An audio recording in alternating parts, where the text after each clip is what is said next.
Bossembe a pensé museler la liberté de la presse, confronté à plus fort que lui.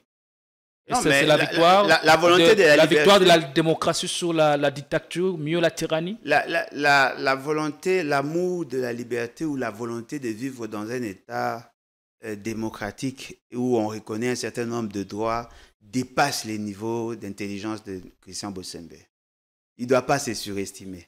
Cher ami, même moi, tel que je suis là, si j'interdis à mes enfants de faire certaines choses, même mon voisin sera en droit de me les reprocher. Voyez-vous, nous vivons dans un espace de liberté. Qui va accepter? Il y a un monsieur, Christian Bossembe soit-il, passe à la télévision et vous dise, vous n'avez pas le droit de citer Kabila. Avec arrogance. Hein? Non. Et lui-même s'est rébiffé. Il a compris qu'il avait commis une erreur. On ne va pas citer son nom.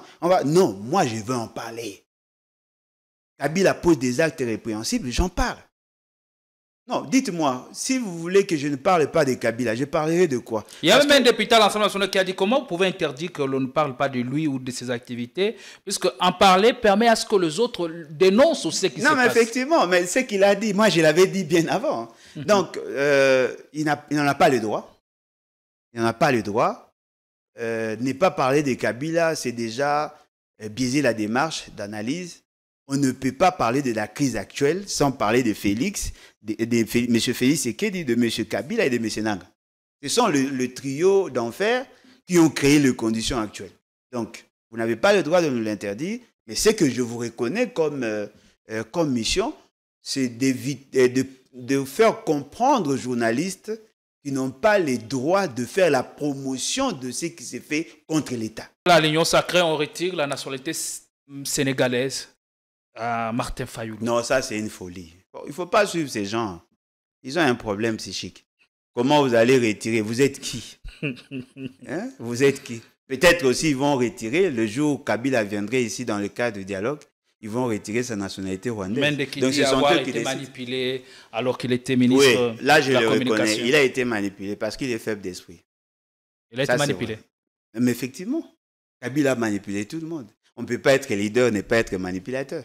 Il a été effectivement manipulé, mais rien ne nous rassure qu'il n'est pas en train d'être manipulé aujourd'hui. Bienvenue chez vous, un cadre moderne et paisible pensé pour votre bien-être. Des appartements spacieux baignés de lumière conçus pour un confort absolu. Un salon convivial, une cuisine moderne et 3 chambres élégantes pour un quotidien serein. 2 salles de bain raffinées pensées pour votre confort et votre bien-être. Sécurité 24 heures sur 24, parking privé, buanderie, internet offert et électricité garantie jour et nuit grâce à notre générateur de secours de 180 kVA. À Joa Place, fini le coupure, place au confort. Chaque détail est pensé pour faire de votre appartement un véritable havre de paix.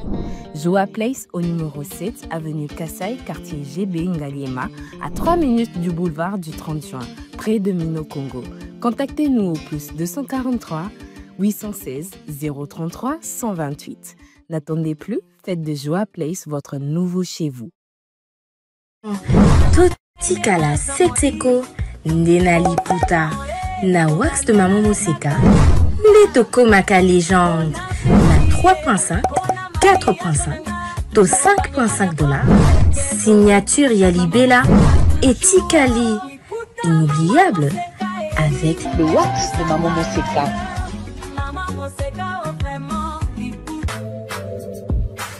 Pour un mariage chic, élégant et de haut standing, voici la salle Continental House Funa. Pour toute conférence, anniversaire, mariage et d'autres cérémonies inoubliables, c'est dans notre salle de fête qui répond aux normes internationales. La magnifique salle Continental House Funa dispose d'une capacité de 500 invités et met à votre disposition la sonorisation, la décoration, bref, tout ce qu'il vous faut pour une nouvelle expérience dans la célébration de vos événements historiques. L'hôtel Continental House Funa dispose en outre d'un service et du matériel de qualité et de haut de gamme. Nous sommes sous Limité, première rue, avenue des Charpentiers, numéro 1444, référence hôpital Achichi. Contactez-nous au plus 243 98 21 05 741 et réalisez vos rêves avec Salle Continentale House Funa. Coucou, je suis Tendela, ambassadrice des chaises d'amour. Fini les événements avec des chaises qui ne ressemblent à rien. Fini les fêtes ou le deuil avec des chaises qui ne nous honorent pas. Fini les décorations avec des chaises de l'humiliation. Venez vous procurer les plus belles chaises de la capitale à petit prix.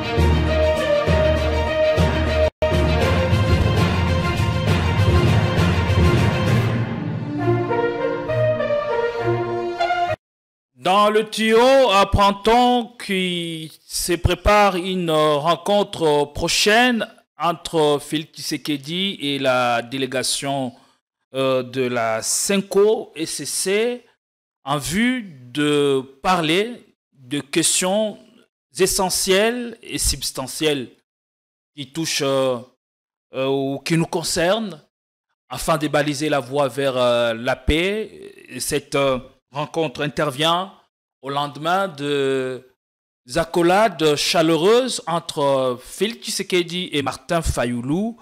Le proprio de Faden House a finalement décidé de faire le pas et d'aller rencontrer le locateur de la cité de l'Union africaine pour parler paix. Il lui a fait voir la nécessité de mettre en place les camps de la patrie, dit-il, à l'issue de la rencontre avec Félix Tshisekedi Tshilombo. Quel sens donner à ces messages ou à ce qu'il appelle camp de la patrie? Nous allons essayer d'en comprendre le sens ou le dessous des cartes avec beaucoup plus de détails.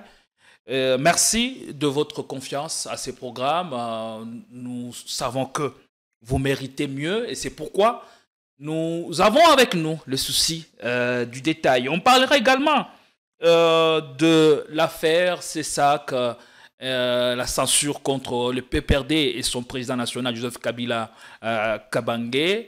Le CESAC semble reculer après forte pression. Eh bien, la clarification qu'il dit apporter ne concerne que le contenu et la diffusion des activités liées à l'ancien chef de l'État. Nous allons aussi parler de tout cela avec le président de l'EBAT, Alain Bolodjoa, qui a fait, en tout cas, l'amitié de répondre à notre invitation. Tout le plaisir est pour nous de vous recevoir sur notre plateau. Comment allez-vous? Nous allons dérouler les menus et parler de tout ceci avec vous. Comment allez-vous? En tout cas, merci pour l'opportunité. Mes salutations à tout le monde. Je vais bien. Dieu fait grâce. D'abord, on commence par quelques informations des dernières minutes au Conseil de ministres de ce vendredi. Le président de la République a vivement salué les performances engagées par l'un des membres du gouvernement, la personne de Thérèse Kayikwamba, qui est revenue des États-Unis avec une victoire diplomatique. La RDC est élue au Conseil de sécurité comme membre. Allez, ce qui frustre un peu, c'est le geste posé par le chef de l'État. Au sein de l'opinion, on pense que c'est indécent. Pour féliciter un membre du gouvernement, on lui apporte des fleurs. Comment vous jugez les gestes? Bon, je pense que ce n'est pas ça l'essentiel en fait. On ne doit pas s'attarder à des épiphénomènes. Ce qui est plus important, c'est d'analyser en profondeur ce que d'aucuns considèrent comme une victoire c'est vrai, nous sommes sujets du droit international, membres de la communauté internationale. Nous sommes un État qui a eu à assumer plusieurs fonctions. N'oubliez pas que nous avons présidé le CAC, la SADC, le COMESA, l'Union africaine. Nous avons eu plusieurs représentations et pendant plusieurs années. Aujourd'hui, le Congo a postulé, a candidaté pour être membre non permanent du Conseil de sécurité. Nous y sommes. Mais la grande question, qu'allons-nous apporter? Parce que quand nous étions à la SADC, les gens pensaient qu'on allait utiliser notre position justement pour influencer les choses en vue de résoudre la question sécuritaire. Mais nous sommes rendus compte que rien n'a été fait. Avec l'Union africaine, les gens ont chanté ici que c'était une solution parce que l'Union africaine veut dire le président de l'Afrique. On a eu à faire des débats, on leur a dit que c'était une fonction, mais ce n'était pas une fonction de décision en tant que telle parce que le mécanisme de gestion des ambitions au niveau de cette organisation ne se limitait pas à la seule fonction du président. Donc ça risque de se respecter. Ne nous avaient pas compris, mais pendant ces temps, il y a eu une situation d'insécurité dans la partie Est et aucun pays ne nous a accompagnés en tant que tel. Nous avons eu à organiser les Jeux de la francophonie. Certains pensaient que ça allait être une opportunité pour nous, pour convaincre l'espace francophone en vue de leur permettre, de nous permettre d'avoir un accompagnement substantiel. On s'est rendu compte que rien n'a été au rendez-vous. Aujourd'hui, M. Félix Tshisekedi a présenté à la population congolaise que l'accord signé avec les Américains ou qui souhaite signer avec les Américains la solution ultime allait être la solution. Et voilà, le fait de devenir membre non permanent du Conseil de sécurité, ils pensent que ça serait une solution. Mais la grande question que nous devons nous poser, quand est-ce que le pays aura à assumer la fonction, en fait, à occuper le siège? Je pense que ça va commencer en 2026. Nous sommes en 2025. Et c'est une fonction rotative. Et ça sera pour 2 ans, si je ne m'abuse. Mais en même temps, la solution préconisée des Américains devait être réaffirmée au mois de juillet, si je ne m'abuse pas. Et donc, ils donnent l'impression comme si et cela n'était pas une solution. En prenant tous ces éléments en compte, vous allez vous rendre compte que nous sommes dans des politiques d'essai-erreur, politiques de tâtonnement. Il n'y a pas de précision parce que justement, on veut nous emballer dans ça. Au-delà de tout, qu'allons-nous apporter? Quelle est la stratégie que nous aurons apportée? Parce que je voudrais nous rappeler ici que pendant que le Rwanda s'organisait avec ce que nous appelons ces supplétifs pour nous attaquer, le Rwanda a assumé une fonction au niveau... il occupait un siège, ce n'était même pas une fonction en tant que telle, au niveau du Conseil de sécurité en tant que membre non permanent. Et le Conseil de sécurité n'a jamais incriminé le Rwanda comme un pays agresseur jusqu'à aujourd'hui. Donc vous comprenez qu'on peut occuper un siège sans nécessairement être en mesure d'influencer, d'autant plus que déjà il y a une discrimination légalisée au niveau de cette organisation. Personnellement, moi, je n'ai jamais été d'accord de voir tout un continent ne pas avoir un membre permanent au niveau de cette organisation. Et ce qui est encore grave, nous prenons démocratie, l'essentiel des États parle de la démocratie, ce n'est pas l'Assemblée générale qui décide dans cette instance, c'est plutôt le Conseil de sécurité qui est essentiellement constitué de grandes puissances, des États qui sont porteurs des armes nucléaires, et même certains qui en ont ne font pas partie, et ce sont ces cartels-là qui décident sur le monde. Alors, si on pense que le fait d'avoir une chaise, je ne dirais même pas un siège, une chaise à côté des décideurs nous procurerait des opportunités, je pense en mon sens, je pense que c'est méconnaître la fonctionnalité de l'Organisation mondiale.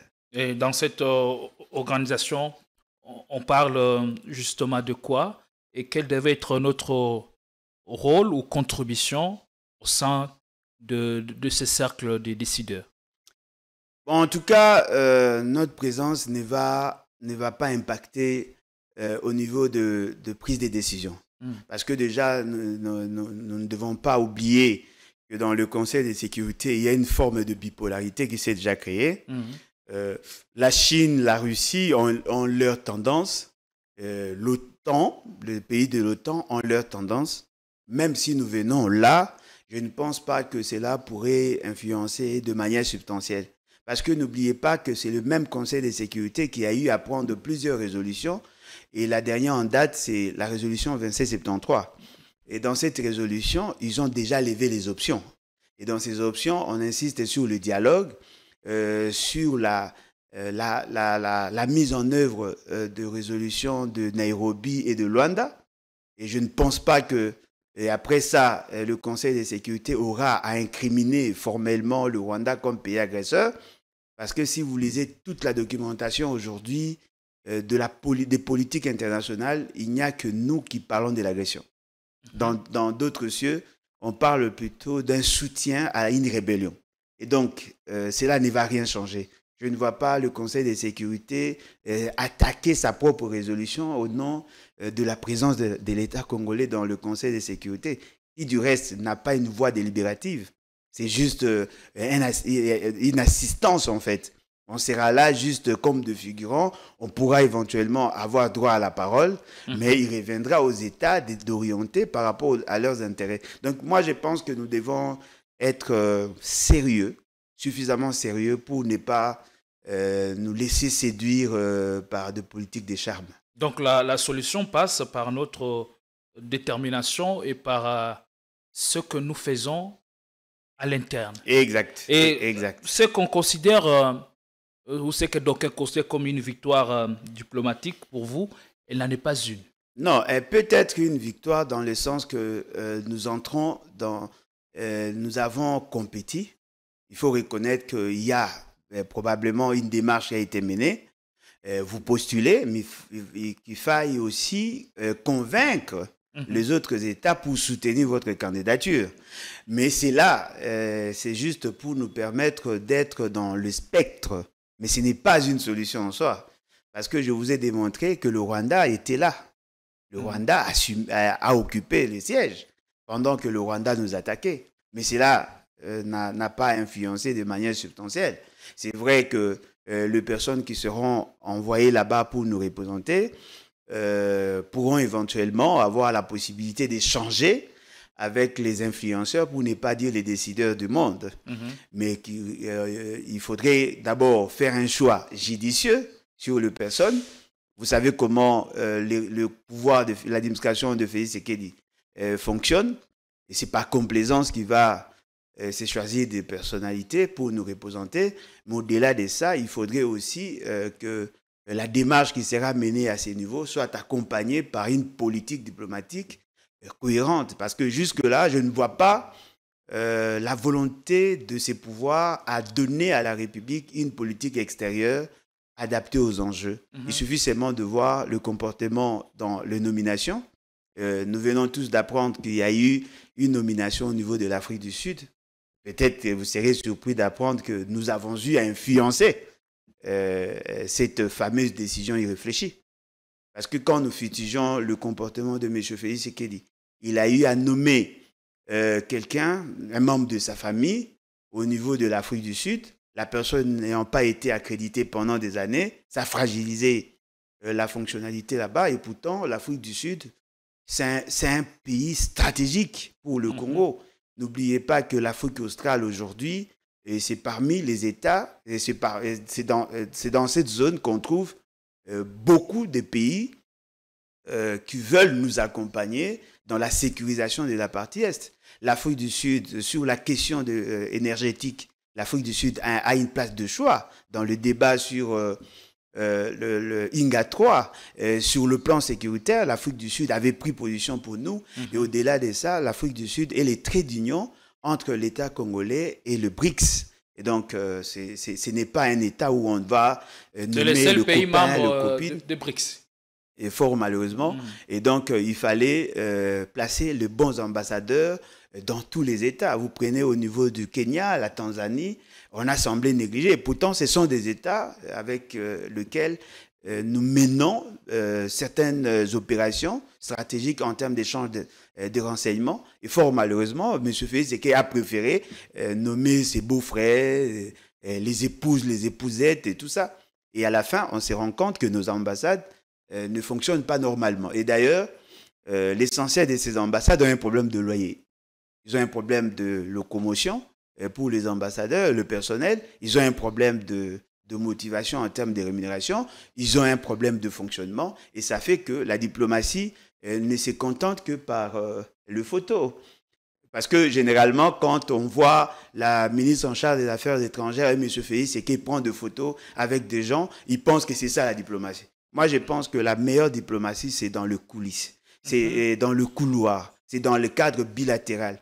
Vous pouvez enclencher un processus justement pour consolider ou renforcer davantage la coopération, mais ce sont les ambassadeurs qui font le suivi et qui vous renseignent par rapport à la position réelle des États avec qui nous sommes en coopération. Fort malheureusement, on néglige les ambassades et on pense que le déplacement d'un ministre équivaut à la diplomatie. Moi, je pense que cette manière de voir n'est pas correcte. On reste sur ce chapitre.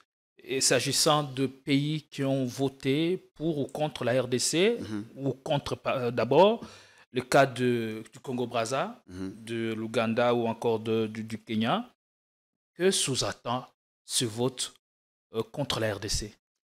Bon, ce qui est vrai, la crédibilité de l'Afrique dépend du choix que l'on opère par rapport à la représentation au niveau du Conseil de sécurité. Voyez-vous, tous les Africains savent que nous sommes indisciplinés.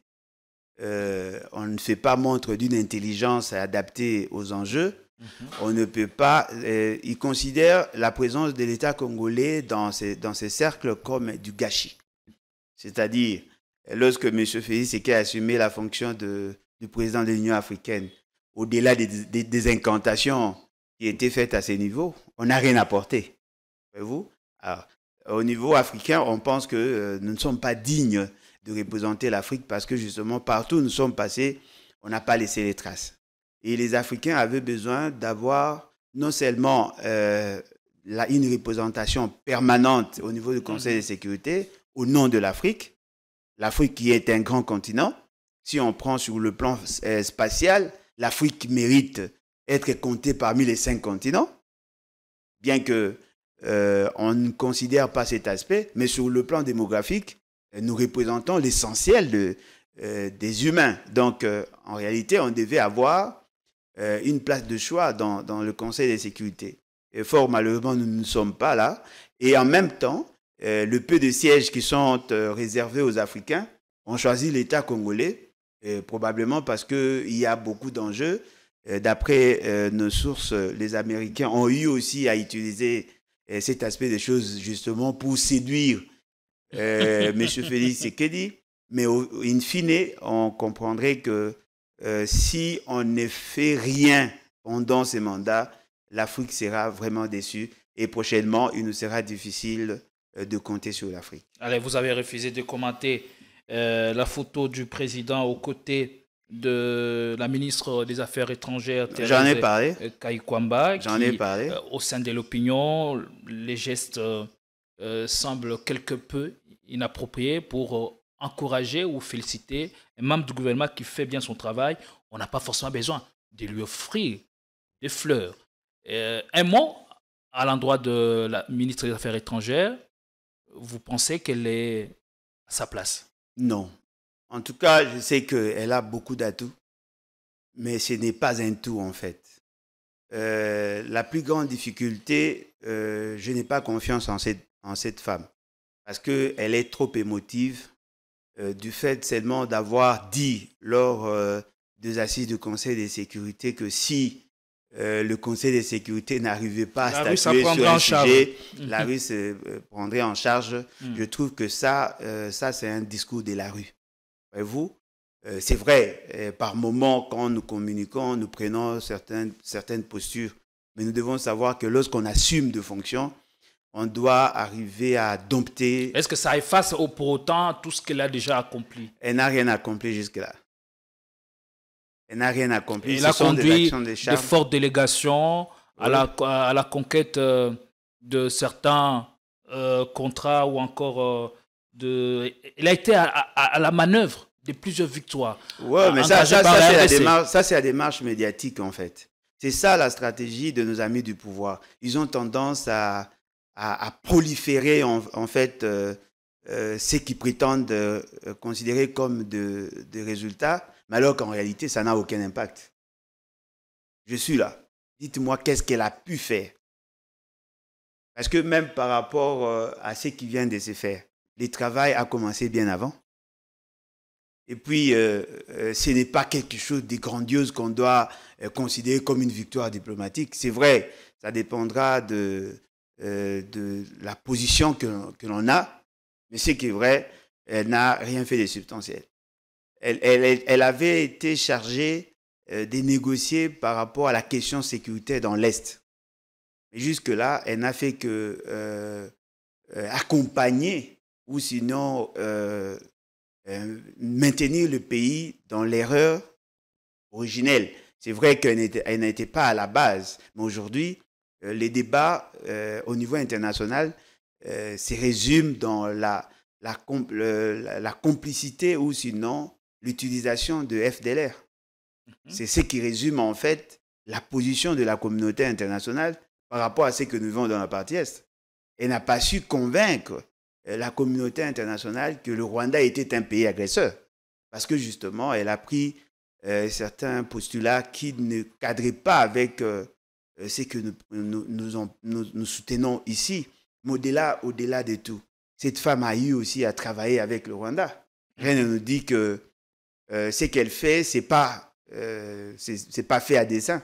Rien ne nous rassure qu'elle est avec nous. Elle peut aussi être un agent double. Voilà, donc moi, personnellement, je ne la fais pas confiance, mais je ne dis pas qu'elle n'a pas d'atouts. Elle a beaucoup d'atouts, mais elle met plus l'accent sur du verbiage que sur la substance de sa politique.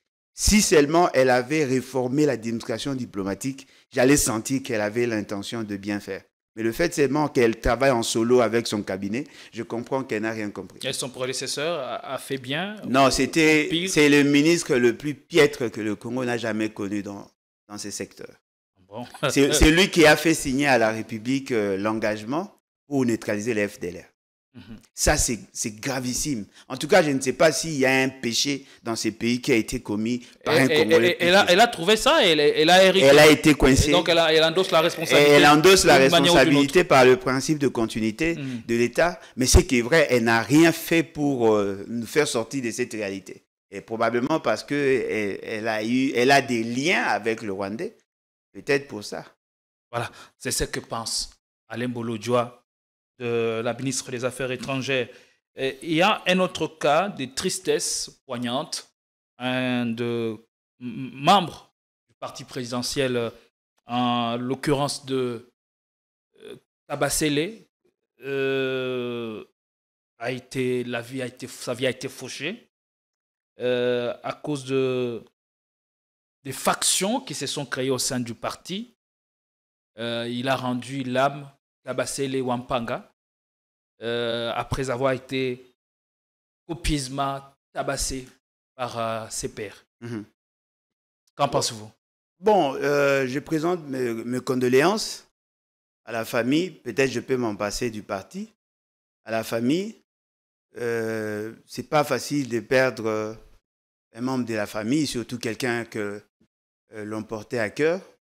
Je pense que sa famille est foncièrement touchée. Mais ce qui est vrai, c'est que nous disons à chaque fois la meilleure manière de se sécuriser, c'est sécuriser l'autre. Nous devons avoir le courage de condamner ce qui s'est fait. Peut-être que lui pensait que le système mis en place par le pouvoir allait insécuriser les autres. Aujourd'hui, il est insécurisé. Il a perdu sa vie.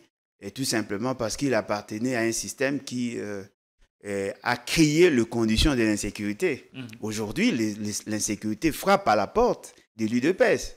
Lui, il a subi cette réalité. Comment pouvez-vous comprendre que nous sommes dans un État où la création des milices est prohibée, mais c'est le pouvoir qui crée les conditions pour avoir des bandits à main armée qui opèrent au nom du pouvoir. Aujourd'hui, je ne dirais pas les forces du progrès, mais l'essentiel des militants de l'IDPS ont été formatés justement pour insécuriser. Et cela se démontre aujourd'hui par la mort qui a frappé cette famille. C'est tout simplement parce que les gens ont été complaisants dans l'analyse des faits. Et aujourd'hui, nous nous rendons compte que personne n'est à l'abri. Comment pouvez-vous expliquer qu'il y ait de conflits au niveau du parti? Il suffit seulement de suivre ce qui s'est dit sur les réseaux sociaux, à la télé. Ils s'insultent aussi facilement. Ils profèrent de menaces de mort. Ils mettent à la place publique des informations sensibles qui touchent à la sécurité de l'État, mais ils restent impunis. Pour vous, ça confirme que l'UDPS reste un parti des barbares? En tout cas, pire que ça. Peut-être qu'on a des difficultés compte tenu de notre faible vocabulaire, mais ce qui est vrai, au regard des données sur le terrain, l'UDPS a créé les conditions pour faire des jeunes Congolais des bandits. Est-ce que la politique peut être aussi cruelle jusqu'au point de ôter la vie à un citoyen? Non, mais il n'est pas le premier. Un semblable. Il n'est pas le premier. La divergence d'opinion, elle peut être si sensible ou si fatale jusqu'à créer de telles conditions.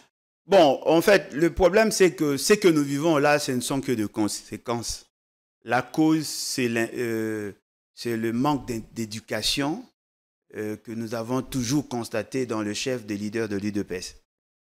Lorsque vous appelez les jeunes, vous leur donnez des stupéfiants, vous leur demandez d'aller brûler les pneus, brûler le bus de transport en commun et même tuer. Ne pensez pas que cette pratique va se limiter seulement à vos adversaires. C'est dans ça que c'est caractérisé le parti au pouvoir. C'est ça en fait l'UDPS. L'UDPS, c'est un parti de violents. C'est un parti de gens qui n'ont pas intériorisé la sacralité de la vie. Moi, personnellement, ce qui m'a plus révolté, au-delà de toutes les informations que j'avais, c'est lorsqu'ils avaient intimé l'ordre à leurs membres d'empêcher les enfants d'aller à l'école. Et cela a conduit aux tueries. On a tué nos enfants. On a tué des écoliers dans cette ville. Les gens ont pensé que ça allait passer facilement. Mais pour moi, c'est quelque chose qui m'a choqué. Et je crois que c'était l'élément déclencheur pour justement combattre ces partis. Voyez-vous? Parce que je peux tout tolérer, sauf ça. Sauf ça. On envoie les militants aller violenter les enfants. Et qu'est-ce que les enfants ont à faire? Ils en sont victimes. Effectivement, pour des fins politiques, Etienne Tshisekedi avait décrété journée sans école. Et les droits à l'éducation. Et les enfants, où est-ce qu'ils passent? Les enfants n'ont pas obtempéré, les parents n'ont pas obtempéré, ils ont envoyé leurs enfants à l'école. Mais ils ne s'attendaient même pas au degré de violence. Les bus scolaires qui ont été cassés, les bus scolaires qui ont été brûlés, ils sont entrés dans des écoles, ils ont violenté les enfants. Et parmi les enfants qui fouillaient, il y a eu 3 sur l'avenue Lalou qui ont été fauchés par les militants de l'UDPS. Et au nom de la politique, ces gens-là n'ont pas été jugés et condamnés. C'est vrai qu'il y avait certains d'entre eux qui étaient arrêtés. Au nom des arrangements politiques, je ne sais pas pourquoi on a étouffé l'affaire. Il y a eu plus de 7 enfants qui ont été tués ces jours-là. Et c'est ce qui a créé en moi cette forme de révolte. Et je pense que cela devait être condamné par tout le monde. C'est vrai, à l'époque, on a eu à faire des déclarations. Mais les gens nous disaient, non, voilà, c'est parce que Kabila veut glisser. Ou parce que Kabila ne veut pas organiser les élections. Pour autant ce scénario odieux que l'on présente à la nation ou à l'opinion nationale. Si on veut s'attaquer à Kabila, on peut comprendre dans une certaine mesure s'attaquer aux militants de son parti. Mais on ne peut pas s'attaquer aux enfants. Leur souci, c'était quoi? C'est de donner l'impression à la communauté internationale que la rue aurait obtempéré ou obéi au mot d'ordre du leader maximum, comme ils aimaient l'appeler. Mais c'était quand même gravissime. Vous n'avez pas, vous, le droit d'impliquer les enfants sur des débats politiques. Les enfants ne sont pas liés directement à la gouvernance, mais ces enfants qui ont été tués. Qu'est-ce que nous avons fait par la suite? Ce qui est grave, M. Félix Tshisekedi lui-même a reconnu que le fait d'avoir déployé les militaires à Béni pour aller violenter les écoliers qui manifestaient n'était pas une bonne chose. Ici, pendant la gratuité des enseignements, les enfants qui étudiaient dans les lycées et dans d'autres écoles catholiques avaient manifesté. Il y a certains d'entre eux ont été violés pendant que Félix Tshisekedi était au pouvoir. Il y a des enfants qui ont vu leurs bras être cassés. Il vous souviendra que, je crois que c'était à Béni ou à Goma, l'enfant qui était le leader des autres enfants, des jeunes écoliers, a donné à M. Félix Tshisekedi le flash disque, justement, le clé USB, pour lui donner les images par rapport à ce qui s'était passé. Le plus jeune détenu de ces pays avait l'âge de 8 ans. Ils ont été arrêtés et placés en prison. Ce sont là les faits que nous devons fustiger. Et si aujourd'hui ou demain, l'UDPS n'est plus au pouvoir, quel héritage ces partis politiques léguera? Non, mais l'héritage de la voyoucratie politique. Moi, je ne sais pas comment vous allez tolérer ou même envisager avoir l'UDPS après les mandats. Ces partis doivent disparaître. On ne doit pas indéfiniment former de voyous. Il faudrait que cela s'arrête. Je pense que la politique, c'est le monde des idées. C'est vrai qu'en chacun de nous, il y a ce qu'on pourrait appeler l'animalité empirique. Je suis un homme très violent. Et je me contiens par rapport à ce que je fais et par rapport aux lois de la République. Voyez-vous, j'ai tous les atouts pour être violent. Mais je me dis, nous sommes en société, il faudrait étouffer l'homme animal qu'il y a dans chacun de nous pour privilégier le vouloir vivre ensemble. Mais si les gens ont tendance à recourir à chaque fois à la violence, vous voyez, l'instinct là qu'il y a en nous a tendance à prendre les dessus. Ça ne sera pas, on ne va pas indéfiniment continuer à tolérer ça. Voilà pourquoi nous voulons faire la politique autrement. Peut-être que je peux être violent dans mes propos, mais je n'insulte personne. Je n'ai pas la culture d'injurer. Ce n'est toujours pas facile, mais c'est un effort qu'on fait. En tout cas, parce que je ne voudrais pas que mes enfants trouvent en moi ce que je condamne quand je les éduque. Donc, je m'efforce à limiter mon combat dans un combat d'idées. Voilà pourquoi les gens disent vous êtes faible, vous ne manifestez pas. Mais vous ne pouvez pas nous imposer l'animalité empirique. Nous sommes supposés être des hommes d'État. Et les hommes d'État fondent leurs actions sur les idées. Ce n'est pas la violence qui doit nous caractériser. C'est important. Et puis, la politique ne se résume pas par des marches, d'ailleurs improductives. Voilà. Je ne sais pas, pendant 37 ans que l'UDPS marchait, quel était le résultat? Aucun. Il a fallu le concours des alliés. Je me souviens même de l'omniprésence de Moïse Katumbi pour porter ses partis au pouvoir. Voilà. Il a participé, effectivement. C'est lui qui a payé l'essentiel. L'Église catholique, on se souviendra même des propos de Jean-Marc Abound avec les 50-50. Mais c'est la même Église qui a été payée en monnaie des singes. Malheureusement. Allez, sous le choc, nous présentons nos vives condoléances à la famille éplorée de M. Kabasele Wampanga. Il a pratiquement le nom de... au nom d'un combat politique dont il serait fier et qu'il a porté pendant de si nombreuses années. On va changer de sujet pour parler de la paix ou de ce que nous devons faire à l'interne pour bousculer les forces obscures, les forces du mal qui essayent de prendre notre pays en tenaille. Martin Fayoulou qui est allé voir le chef de l'État pour lui faire voir la nécessité de mettre en place les camps qu'on appelle le camp de la patrie.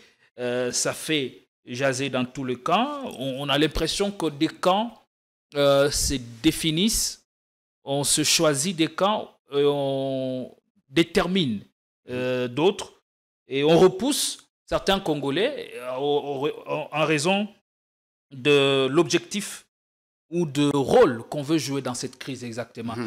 La première question, Alain Bolodjoa, à quelle carte joue le proprio de Faden House après sa rencontre avec Félix Tshisekedi et surtout ce qu'il déclare à la presse présidentielle qu'il faut créer les camps de la patrie? Bon, peut-être que les gens pensent que c'est un nouveau concept, le camp de la patrie. Ça a été utilisé, employé il y a bien longtemps. La dernière en date, c'était Arthur Zaïd Ngoma. Il avait créé une plateforme, camp de la patrie, avec son parti politique Force du Futur.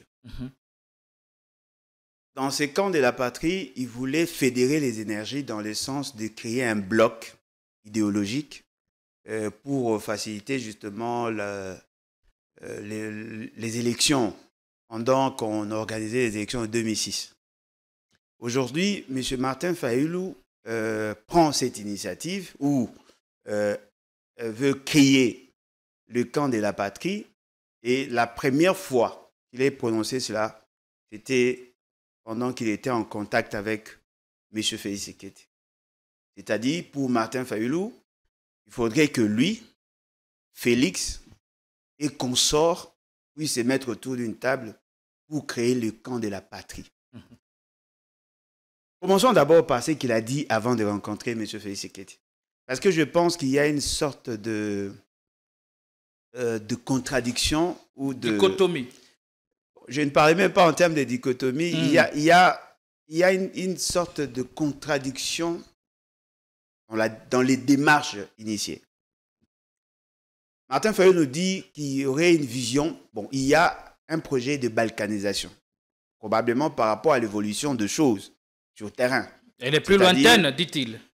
Oui, c'est-à-dire, il considère qu'il y a un élément nouveau qui aurait accéléré le processus de balkanisation. Qu'est-ce qui s'est passé pendant tout ce temps? La présence de M. Kabila à Goma. Donc, l'élément qui justifierait aujourd'hui la levée de bouclier telle que présentée par M. Martin Fayulu, c'est la présence de M. Kabila à Goma. Il va certainement se dire qu'il considère que M. Kabila, en rejoignant l'AFC M23, ils ont l'intention d'occuper une bonne partie de la République et fort malheureusement la partie Est. Probablement qu'il doit se dire que l'essentiel des membres de AFC M23 avec Kabila sont originaires de cette partie Est. Ce qui sous-entend, en sourdine, il veut tout simplement nous dire que si Kabila n'arrivait pas à atteindre Kinshasa, il pourrait éventuellement rester dans la partie Est et déclarer l'autonomie de cette partie. Sur cette démarche, le raisonnement est assez clair. Un autre élément qui dit que pour résoudre ces problèmes, il faudrait qu'il y ait le dialogue. Dans ces dialogues, il faudrait que l'on regroupe ceux qui sont dans la partie Est, ceux qui sont dans la partie gouvernementale ici, pour que les gens se disent certaines vérités, échangent et éventuellement trouver des pistes de solutions en vue de consolider la cohésion nationale. Ça, c'est l'idée contenue dans son discours. Ça, c'est ce qu'il avait dit. Et ce qu'il a dit avant, c'est ce que j'avais dit, et c'est ce qu'il a dit après, c'est créer ces camps de la patrie. Il a pris position. Il vient proposer à Félix Tshisekedi de créer les camps de la patrie. Donc, s'il y a le camp de la patrie, il y a un camp contre la patrie. C'est le camp Nanga, Kabila et consorts. Mais la grande question que l'on doit tous se poser, lorsqu'ils faisaient des déclarations avec Kabila, parce qu'ils ont eu à faire des déclarations conjointes avec Kabila. Ils ont fait, la première signature, c'était au centre interdiocésain, où ils insistaient sur un certain nombre de faits. Et dans ce nombre de faits, il y avait non au changement de la Constitution, il fallait insister sur la question de la guerre, il fallait créé un cadre de dialogue. Ils ont eu à soutenir aussi Senko et ainsi de suite. M. Martin Fayulu lui-même a eu à soutenir l'idée de Prélat. C'est-à-dire, il est dans la logique du dialogue avec SCC et Senko. Mais dans cette démarche, on va prendre tout le monde. C'est-à-dire, on prendra et Nanga, et Kabila, et Moïse Katumbi. Bref, tous ceux qui sont concernés par la crise et ceux qui sont à côté de la crise. Ils seront tous mis ensemble pour réfléchir sur les solutions. C'est-à-dire, Kabila viendra dire aussi à Félix ce qu'il lui reproche. Fayulu dira la même chose et ainsi de suite. Mais le message de Fayulu lui-même, au-delà de ce que les autres disent, il dit le pays a déraillé du fait du processus électoral de 2018. C'est là où je trouve qu'il y a une sorte d'ambiguïté. Il revient toujours sur la fameuse vérité des urnes de 2018. C'est ce qui est à la base parce que Kabila revendique l'accord signé avec Félix Séké à l'issue de ces élections. Nanga considère que Félix Séké n'ayant pas respecté cet accord, c'est ce qui justifierait sa position actuelle. En réalité, moi, si j'étais à la place de Martin Fayulu, je n'allais pas opter pour faire alliance. Parce qu'avec Kabila, il était dans une alliance circonstancielle. Mais avec Félix Séké, il veut être en alliance politique. En créant cette plateforme Camp de la Patrie. Ne pense-t-il pas qu'il est en train de servir des béquilles aux deux camps? Parce qu'il a servi Kabila pour avoir la notoriété, pour avoir la force qu'il a aujourd'hui. Kabila disparaissait déjà. Vous allez continuer. Et quel est le matériel qui permet aujourd'hui à Martin Fayulu de douter de Kabila après s'être rapproché à un certain moment? Serait-il envoyé comme un pion du pouvoir pour détenir un certain nombre d'informations qui le poussent à dire que Kabila serait en collaboration avec les forces stupendues du Rwanda? Bon, Martin Fayulu n'a pas été, je ne pense pas qu'il ait été utilisé par le pouvoir pour approcher Kabila. Parce que déjà au départ, vous devez savoir que ce n'est pas Martin Fayulu qui les approche. C'est plutôt l'inverse. C'est Kabila qui est allé vers Fayulu. Vers Fayulu, ok. Mais cette fois-ci, c'est Fayulu qui est allé vers Félix Tshisekedi. Voyez-vous? Moi, je pense que nos amis de l'UDPS, du PPRD, pardon, ou du FCC doivent avoir honte d'eux. Parce que considérer que Martin Fayulu serait le pion du pouvoir, ça, c'est tronquer l'histoire. D'autant plus que Martin Fayulu est l'une des victimes de ce qu'eux ont fait. Tout ça pourquoi? Parce qu'ils ont eu à désorienter la volonté du peuple. Ils ont eu à marcher sur le droit souverain. Voici pourquoi nous sommes en crise. Doit-on rester sur ça? Aujourd'hui, il fait le pas en allant vers Tshisekedi. C'est pour réparer quoi?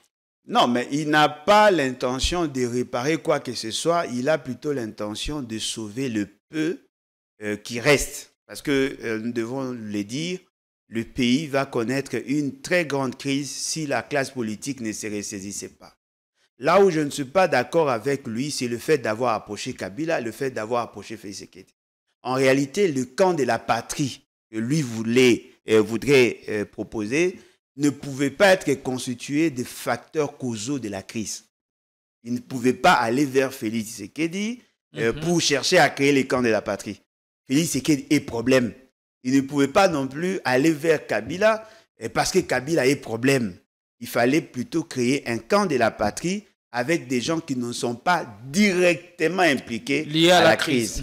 En ces moments-là, ces camps de la patrie allaient fédérer les énergies de la majorité silencieuse.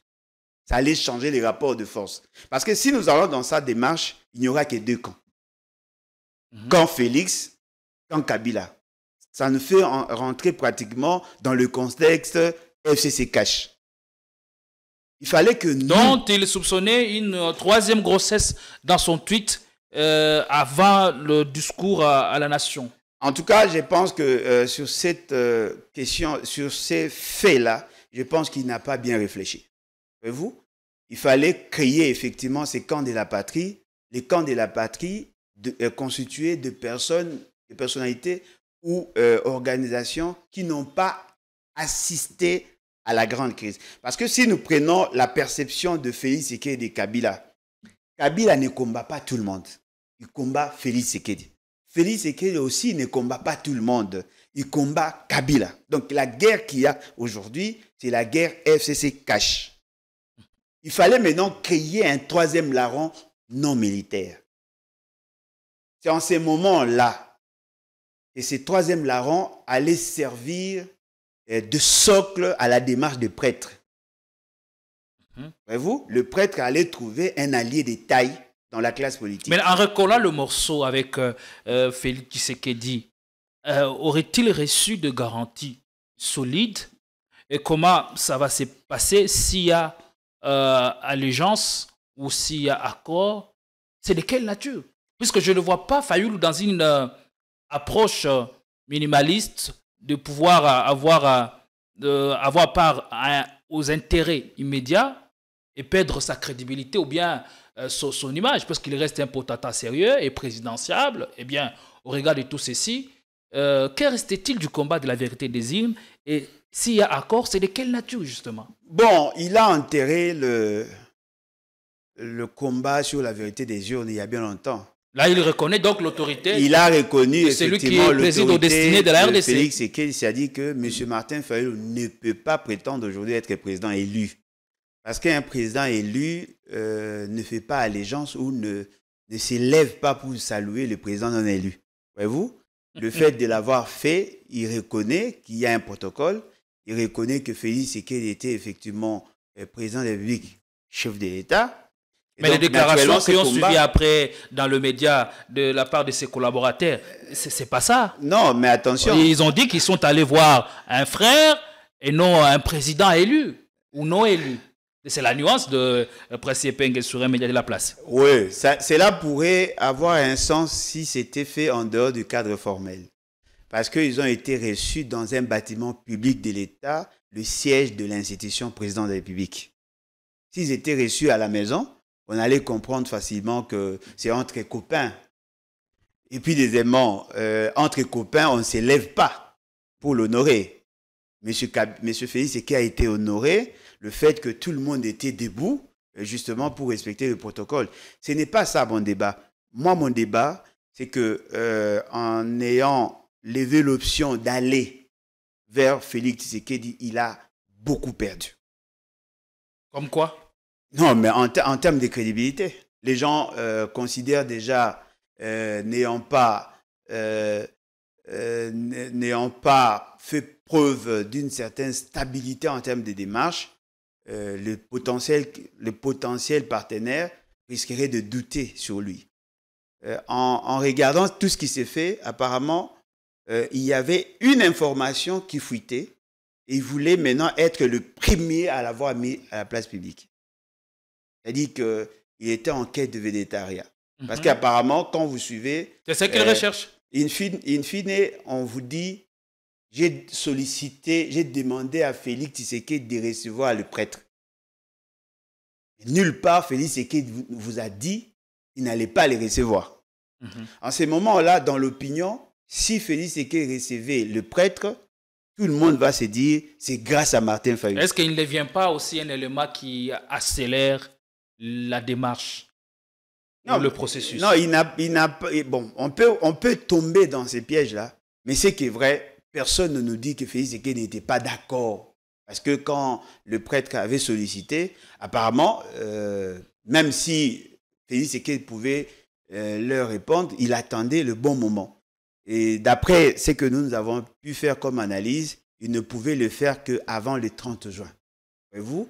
Il attendait certainement le rencontrer parce que s'il y aura dialogue dans le format Église catholique, il va certainement le prononcer lors de son discours du 30 juin, probablement. Et en ce moment-là, il va planter les décors pour qu'il y ait le dialogue. Mais dans la démarche de Félix Tshisekedi, par rapport à cette question-là, il avait besoin des alliés.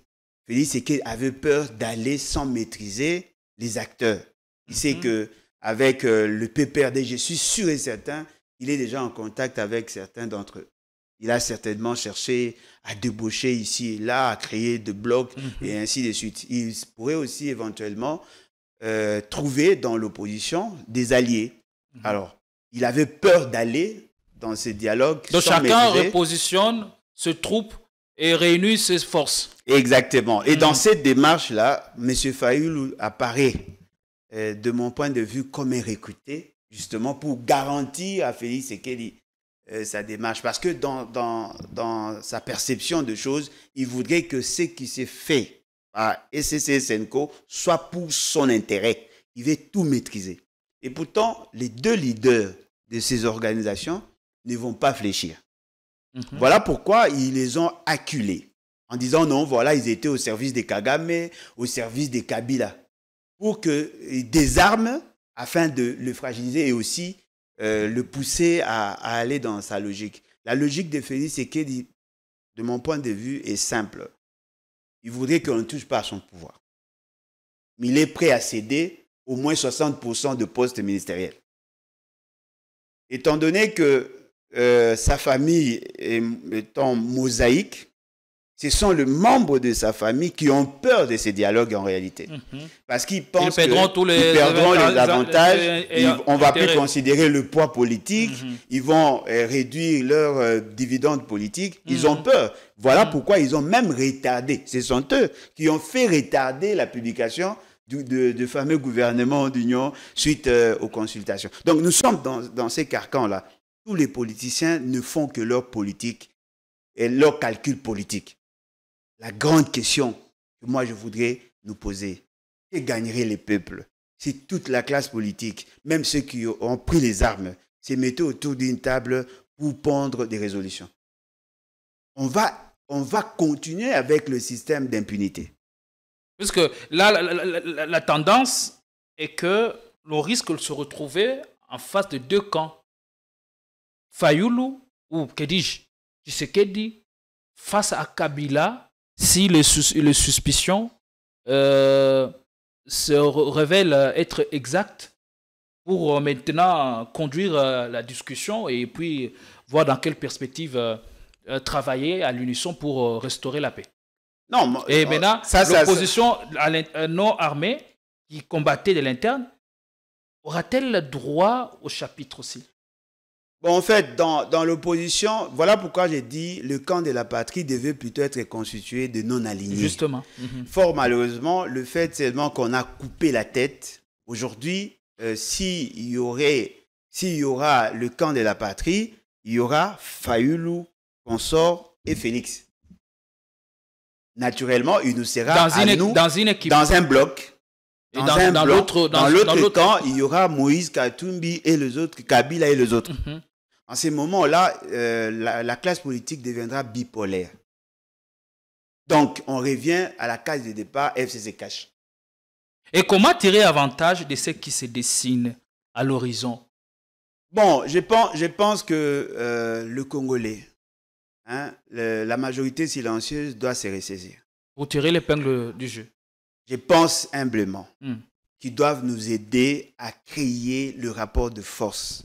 À quoi faisant, exactement? Mais justement, pour mettre de côté ces deux camps qui vont se dessiner. Parce que si nous n'arrivons pas à changer les rapports de force, on risque de revenir à la case du départ FCC Cash. C'est vrai, si on arrive à recruter Félix Tshisekedi, naturellement, il va défendre... Martin Fayulu soupçonnait déjà une énième grossesse. Est-ce qu'on va vers ça? Non, mais si lui crée un bloc avec Félix Tshisekedi, c'est-à-dire qu'il est recruté, non? Est-ce que Martin Fayulu ne négocierait-il pas pour être le dauphin de Félix Tshisekedi en 2028? Il ne serait pas le choix pour Félix Tshisekedi en 2028? C'est plausible si seulement il y aura élection en 2028. Parce que ce qui est vrai, si vous regardez la configuration actuelle, l'Union sacrée n'a pas de candidat en fait. Et prendre Martin Fayulu pour être le candidat, ça ne va rien changer. Parce que Martin Fayulu, à côté de Félix Tshisekedi, il va être déplumé. Et puis au-delà de ça, les membres de l'Union sacrée ne vont pas l'accompagner. Tous en fait. Parce qu'il y a d'autres enjeux qui ne permettront pas à tous de les soutenir. De la même manière, le FCC, dans son entièreté, n'a pas soutenu Chadari. Parce que justement, il y avait des guerres internes qui n'ont pas permis à ce qu'ils atteignent cet objectif. Je me souviendrai toujours des échanges que j'ai eus avec un ancien conseiller d'Aubin Minaku. Il semblerait que Kabila leur avait confié la mission de choisir parmi les ténors de l'époque un candidat. 3 candidats. Mais fort malheureusement, le camp Shadari, du fait qu'il a assumé des fonctions au niveau du parti, ont influencé pour qu'ils soient les seuls candidats. Alors, les autres n'ayant pas participé dans cette démarche, ont préféré ne pas les soutenir. Parce qu'il y avait 3 tendances. Il fallait soit Aubin Minaku, soit Matata Ponyo, soit Shadari. Mais eux, ils ont court-circuité les 2 autres qui n'avaient pas l'information et ils ont présenté au nom de tout le monde Shadari. Les autres ont décidé de ne pas les soutenir. Ce n'est pas facile de convaincre à tous ces partis-là de faire de Martin Fayulu leur candidat. Soit peut-être qu'il pourra éventuellement présenter un candidat du parti ou de la famille. Martin Fayulu a aussi son appareil politique. Et il peut continuer dans ça. Bien qu'il ne tourne plus à plein régime ces dernières années. Oui, mais il n'y a aucun parti qui tourne en plein régime. Le PPRD n'a que de communication. Même pas les BAT. Non, mais effectivement, parce que tous les partis politiques ont le même problème, en fait. Lesquels? Le contexte, la culture politique.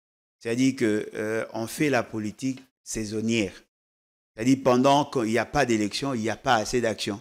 Mais s'il y a des enjeux en vue, on a tendance à accélérer justement pour atteindre un objectif. Et après, on revient à la case de départ. On ne va pas faire fonctionner le parti en plein régime avec les cotisations. C'est pas facile d'organiser les activités. Nous, au moins, nous nous efforçons quand même à organiser ici et là certaines activités, bien que ce ne sont pas de mobilisation des masses, mais nous nous efforçons, mais ce n'est pas facile. Mais l'information de dernière minute est que Félix Tshisekedi attend rencontrer les églises où la Senko est cessée dans le tout prochain jour. Et l'information est dans les tuyaux et je crois qu'elle va avoir lieu, la rencontre, d'ici peu.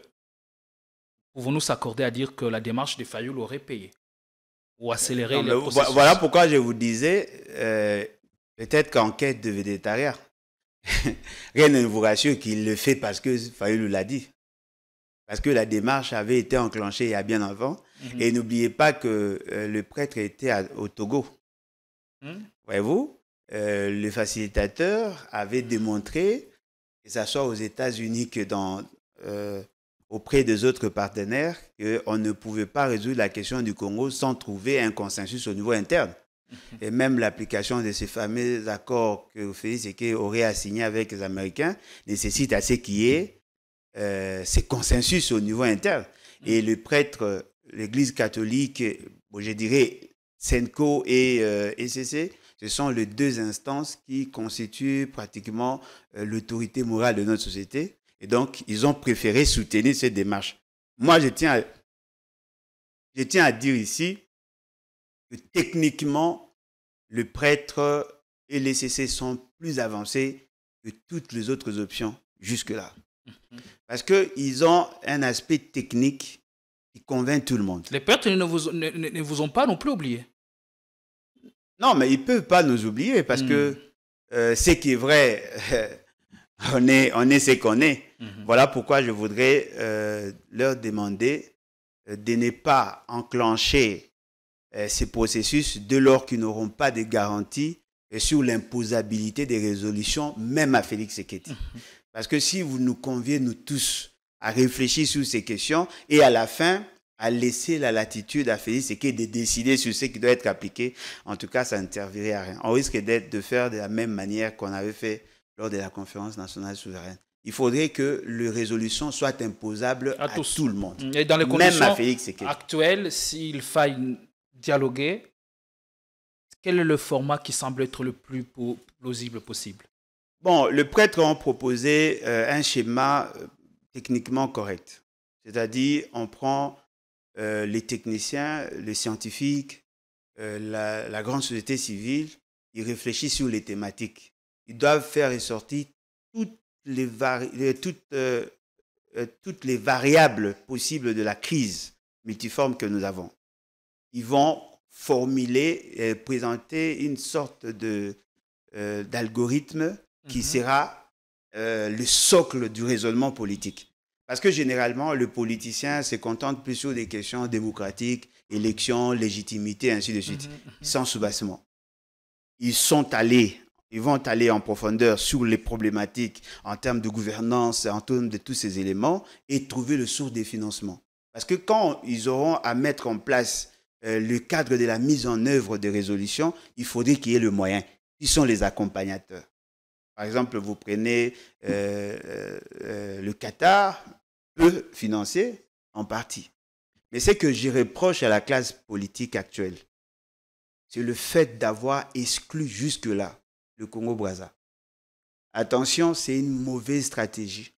Parce que le Congo-Brazza aujourd'hui est incontournable et est une variable qui s'impose à nous dans la gestion de la crise.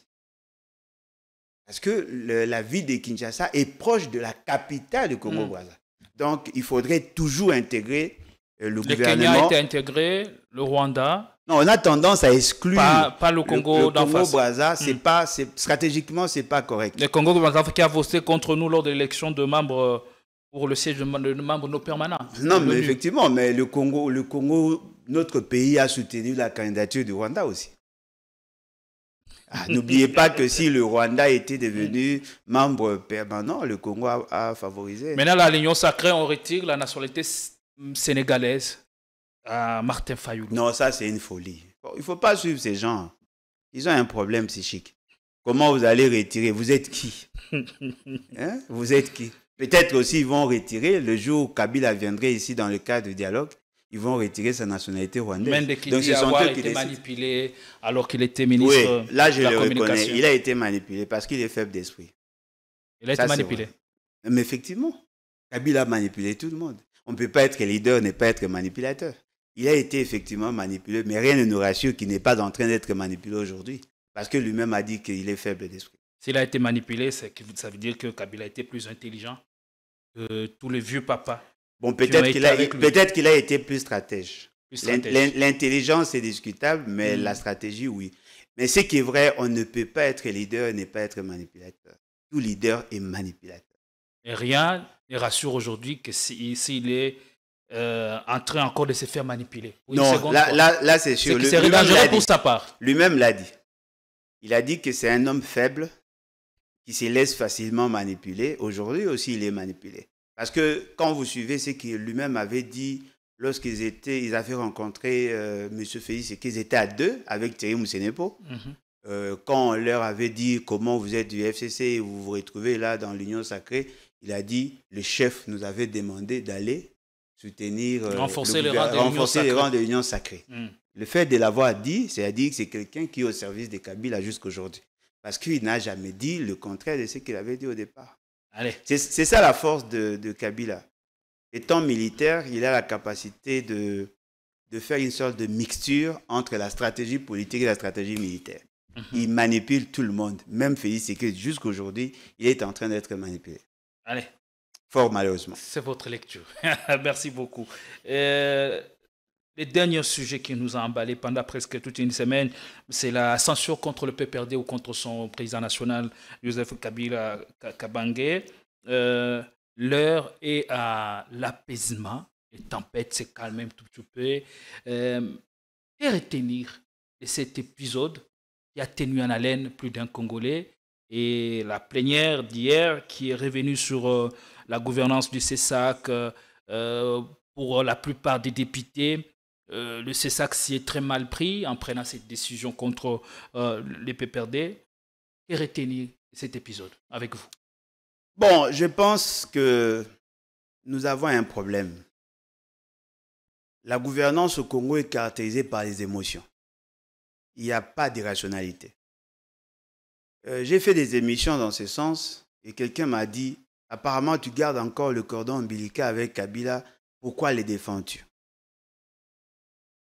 Vous n'avez rien compris. Moi, je ne défends pas Kabila. Je défends les principes.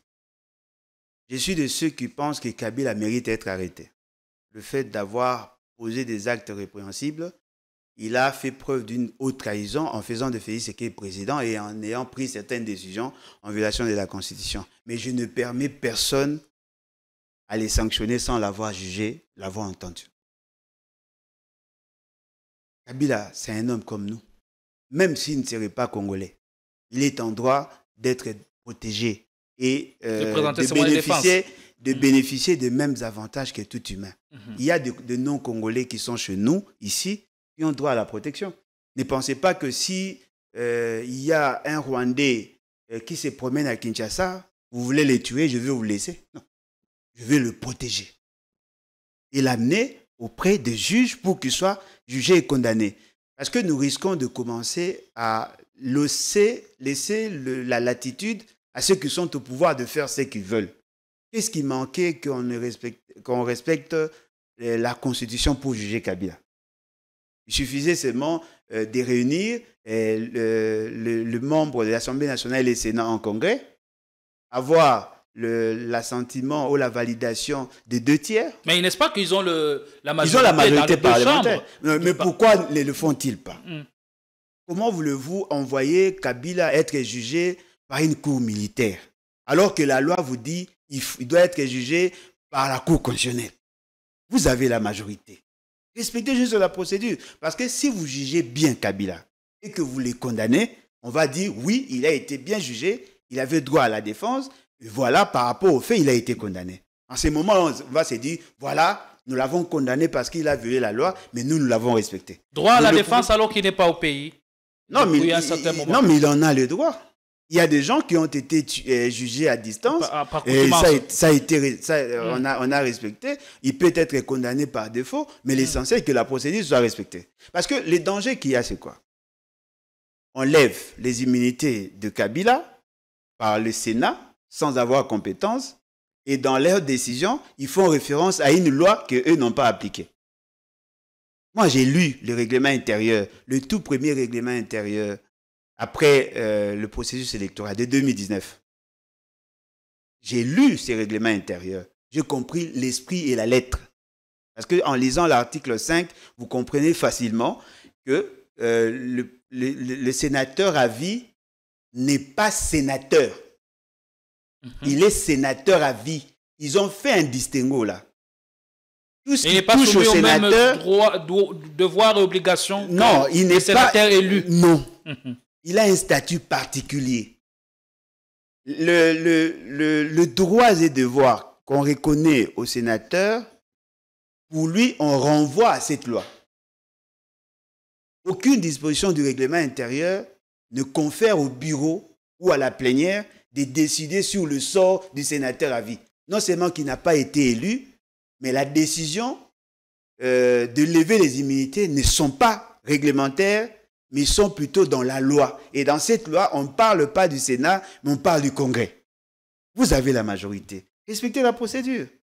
Parce que si vous les jugez mal, il devient victime. Et je voudrais rappeler... Mais il peut s'en servir. Bien évidemment. Parce que moi, les victimes, je les soutiens toujours. Ce qui est encore grave. Les gens pensent que Kabila doit impérativement être arrêté le fait d'avoir tué Rossi Mukendi, Thérèse Kapanga et consorts. Alors que la démarche qui est initiée aujourd'hui ne concerne pas le fait qu'il aurait posé pendant qu'il était en fonction. Après. C'est après. Et juste ce qu'on lui reproche, c'est d'être en connivence avec le FCM23.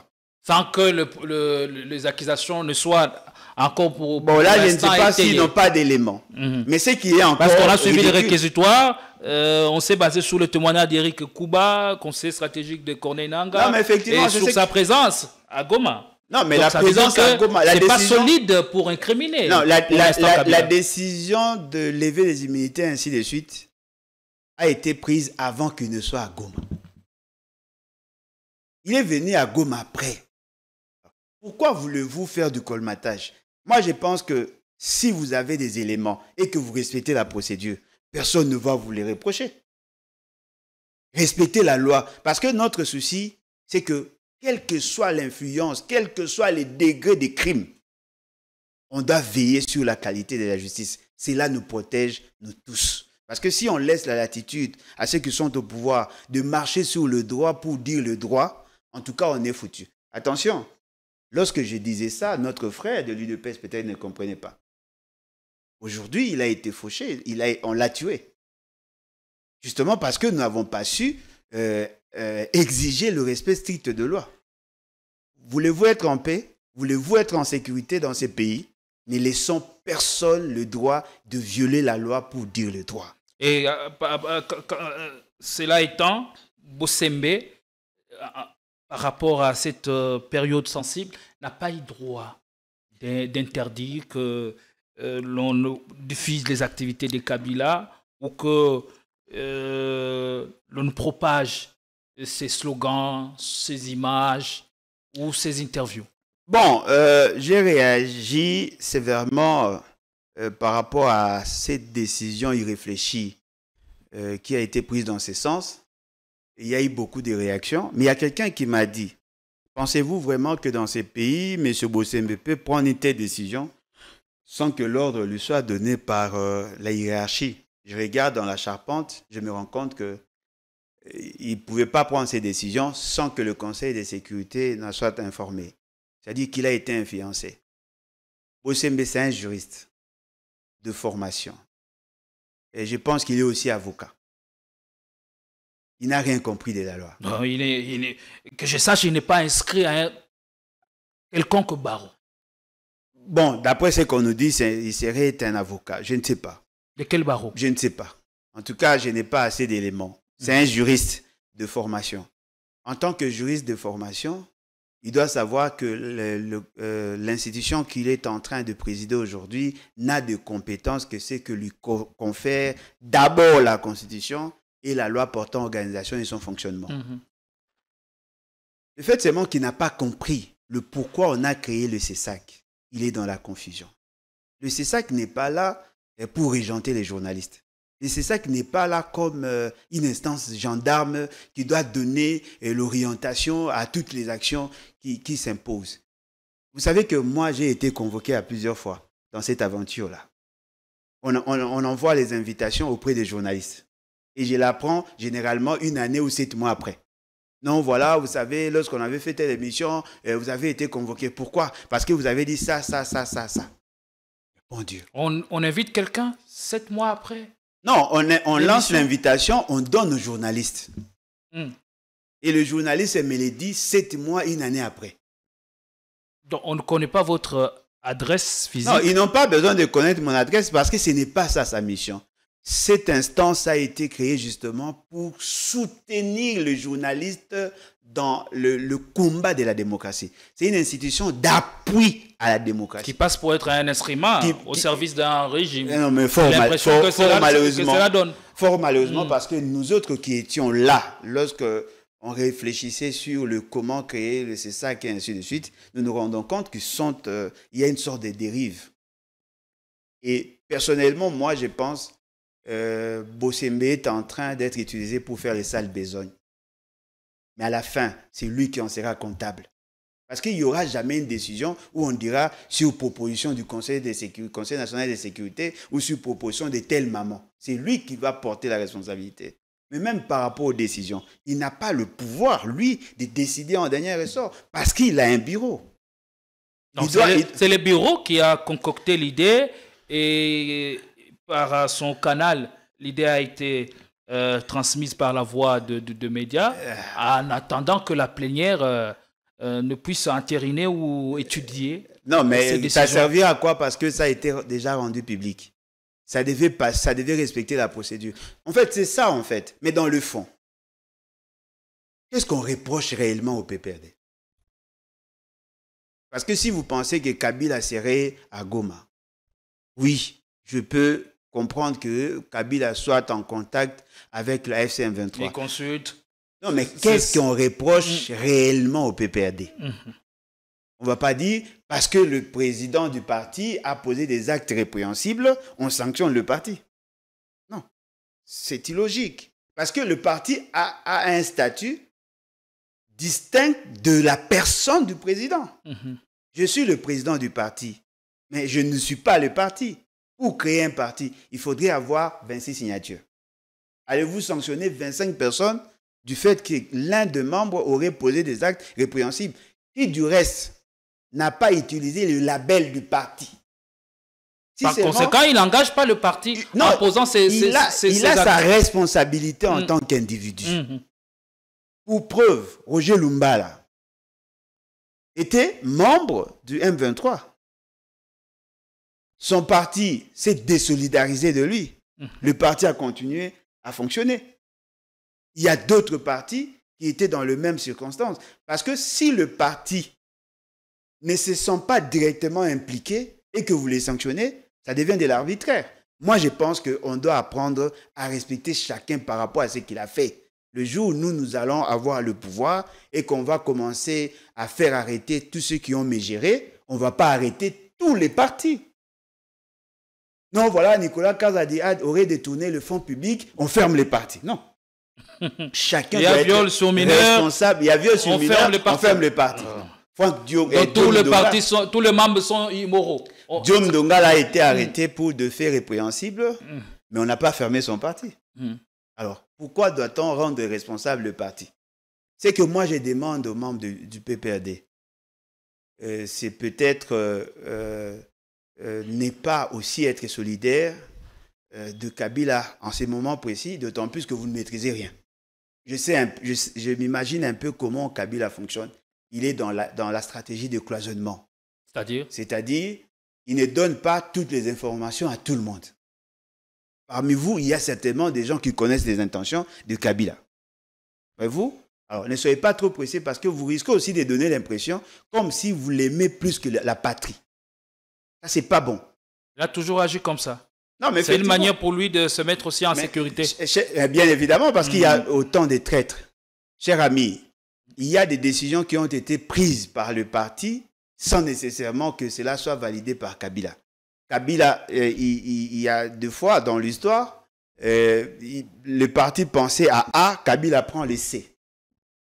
On sait comment Kabila fonctionne. Il n'a jamais respecté le mot d'ordre du parti, la discipline du parti. Il agit en électron libre, mais cela ne doit pas incriminer le parti. C'est comme aujourd'hui, il y a mes gestions au pays. Félix Tshisekedi est en train de poser des actes répréhensibles. On ne va pas rendre tout responsable, tout membre du parti de l'UDPS. Que chacun soit comptable de ce qu'il a fait. En ces moments-là, on va garantir la stabilité de la fibre sociale et on va permettre à ce que tout le monde ait la possibilité de vivre en paix dans ces pays. Donc, Bossembe a pensé museler la liberté de la presse, confronté à plus fort que lui. Et c'est la victoire, la volonté de la victoire de la démocratie sur la dictature, mieux la tyrannie. La volonté, l'amour de la liberté ou la volonté de vivre dans un État démocratique où on reconnaît un certain nombre de droits dépasse les niveaux d'intelligence de Christian Bossembe. Il ne doit pas se surestimer. Cher ami, même moi, tel que je suis là, si j'interdis à mes enfants de faire certaines choses, même mon voisin sera en droit de me les reprocher. Voyez-vous, nous vivons dans un espace de liberté. Qui va accepter? Il y a un monsieur, Christian Bossembe soit-il, passe à la télévision et vous disent vous n'avez pas le droit de citer Kabila. Avec arrogance. Hein? Non. Et lui-même s'est rébiffé. Il a compris qu'il avait commis une erreur. On ne va pas citer son nom. Non, moi je veux en parler. Kabila pose des actes répréhensibles, j'en parle. Non, dites-moi, si vous voulez que je ne parle pas de Kabila, je parlerai de quoi? Il y a même un député à l'Assemblée nationale qui a dit comment vous pouvez interdire que l'on ne parle pas de lui ou de ses activités, puisque en parler permet à ce que les autres dénoncent ce qui se passe. Non, mais effectivement, mais ce qu'il a dit, moi je l'avais dit bien avant. Donc, il n'en a pas le droit. Il n'en a pas le droit. Ne pas parler de Kabila, c'est déjà biaiser la démarche d'analyse. On ne peut pas parler de la crise actuelle sans parler de Félix, de M. Félix Tshisekedi, de M. Kabila et de M. Nanga. Ce sont le trio d'enfer qui ont créé les conditions actuelles. Donc, vous n'avez pas le droit de nous l'interdire, mais ce que je vous reconnais comme mission, c'est de faire comprendre aux journalistes qui n'ont pas le droit de faire la promotion de ce qui s'est fait contre l'État. Ça, c'est dans le programme. Moralement, c'est correct. Mais vous n'avez pas le droit de nous dire, ne citez pas les noms des Kabila. Mais il n'y a pas que ça. La promotion de valeurs non cardinales, l'incitation à la haine, de propos injuriés, et c'est ça que doit combattre ça. Non, ensuite, dans le média, Kabila être vilipendé à longueur de journée. Et c'est ça qu'on n'a jamais condamné. Non, Ni les personnes, ne serait-ce qu'invitées pour être entendues par les CESAC. Non, mais pour eux, Kabila n'a aucun droit. Kabila, c'est un homme à abattre. Mais vous semblez oublier, dans un état de droit, il est en droit aussi de se défendre et d'être défendu. Vous savez, nos amis ont commis une erreur monumentale. Le fait d'avoir soutenu les insulteurs. Aujourd'hui, il y a un débat houleux sur les réseaux sociaux par rapport au sextape, par rapport au voice, justement parce que ce sont eux qui ont fait la promotion de cette réalité. Ils ont utilisé un certain nombre de personnes pour ternir l'image des autres, pour insulter. Aujourd'hui, ça retourne contre eux. Et voilà, l'État aujourd'hui est dans la rue. Personne ne respecte l'institution président de la République. Personne ne respecte M. Félix Séké et sa famille, justement parce que vous avez créé les conditions. Pourquoi insulter? Pourquoi ne pas se limiter à critiquer? Moi, je critique Félix Séké, je ne l'insulte pas. Et pourtant, j'ai tous les éléments essentiels pour l'insulter. Je ne peux pas le faire parce qu'il a le droit de préserver aussi sa dignité. Allez, on est arrivé à la fin. C'était un réel plaisir de vous avoir sur notre plateau. Alain Bolodjoa, merci d'être venu. Votre dernier mot. Moi, je pense simplement que nous ne devons pas considérer M. Kabila, M. Félix Séké, M. Nanga comme la solution au problème. Non, ils sont plutôt problème. J'invite le Congolais, surtout l'élite, à réfléchir sur comment proposer un algorithme de solution sans ces trois personnages. Toute solution qui sera trouvée avec ces trois personnages ne serait que reporter la crise. Nous devons nous investir pour mettre fin à cette folie FCC Cash. Et ça sera pour nous une solution et une solution durable. Allez, pour les meilleures analyses, il n'y a qu'une seule adresse. Politicon vous offre l'une des meilleures tribunes de la République. Nous pouvons être fiers de le dire parce que les échos que nous en recevons, oui, sont positifs et témoignent de votre confiance à ces programmes. Nous sommes arrivés à la fin. Nous pensons que vous avez suivi l'émission avec délectation et ceci nous fait toujours un grand plaisir chaque fois lorsque vous écrivez ou vous commentez. Nous prenons le temps de lire et de réagir si possible. Nous vous retrouvons pour la semaine prochaine.